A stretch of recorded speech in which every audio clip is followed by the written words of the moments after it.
नमस्कार. आज आपण विधान परिषदेची निवडणूक कशी होते, त्याची प्रक्रिया काय असते याविषयी सविस्तर जाणून घेणार आहोत. तर सर्वप्रथम महाराष्ट्राच्या राजकारणात विधानसभा आणि विधान परिषद हे दोन सभागृह आहेत. ते अत्यंत महत्वाचे आहेत आणि यामध्ये विधानसभा यामध्ये लोकांनी निवडून दिलेले लोकप्रतिनिधी हे विधानसभेत जातात. त्यांची जी संख्या आहे ते 288 आहे. म्हणजे 288 आमदार आहेत आणि विधान परिषद जी आहे याची जी सदस्य संख्या जी आहे ते 78 आहे. आता 78चं आपण या ठिकाणी सविस्तर कोणत्या कोणत्या क्षेत्रातून या ठिकाणी हे उमेदवार निवडले जातात. तर एक सर्वप्रथम आमदारांकडून निवड झालेले जे सदस्य असतात ते त्यांची जी संख्या आहे ते 30 आहे.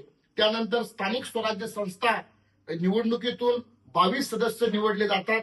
यानंतर शिक्षक मतदारसंघातून 7 आणि पदवीधर मतदारसंघातून 7 आणि उरलेले जे आहेत जे कला, साहित्य, विज्ञान, सहकारी चळवळ, समाजसेवा यातून राज्यपाल नियुक्त 12 आमदारांची निवडणूक होते. अशी एकूण टोटल जी आहे विधान परिषदेची ती 78 आहे. आज या ठिकाणी जो निवडणूक कार्यक्रम जाहीर झाला आहे त्या निवडणूक कार्यक्रमामध्ये 18 मेला जो निवडणूक कार्यक्रम जाहीर झाला त्या निवडणूक कार्यक्रमामध्ये विधान परिषदेच्या 17 जागांपैकी 17 जागांसाठी ही निवडणूक होणार आहे. आणि यामध्ये कार्यक्रम असा ठरलेला आहे की 25 मे ते 1 जून पर्यंत इच्छुक उमेदवार अर्ज भरू शकतात. 4 जून पर्यंत ते मागे घेऊ शकतात. आणि या ठिकाणी जे मतदान आहे ते 18 जून रोजी मतदान होणार आहे आणि या मतदानाचा निकाल जो आहे ते 22 जून 2026 रोजी मतमोजणी होणार आहे. अशा पद्धतीची ही विधान परिषदेची निवडणूक प्रक्रिया पूर्णपणे पार पडणार आहे.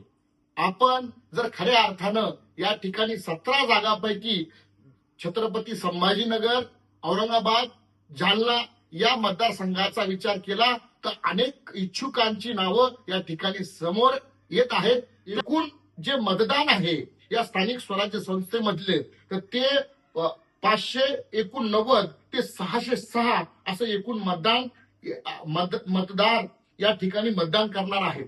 म्हणजे या स्थानिक स्वराज्य संस्थेमध्ये कोण मतदान करणार आहे तर नगर परिषदेचे नगरसेवक, स्थानिक स्वराज्य संस्थेचे या ठिकाणी सदस्य या ठिकाणी आमदार म्हणून मतदान करणार आहेत आणि तो जो आमदार आहे तो विधान परिषदेमध्ये जाणार आहे.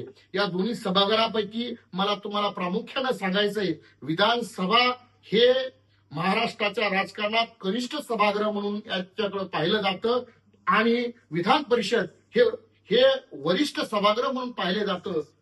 अशा पद्धतीनं महाराष्ट्र राज्याच्या राजकारणात विधानसभा आणि विधान परिषदेला अत्यंत महत्वाचं स्थान या ठिकाणी प्राप्त झालेलं आहे.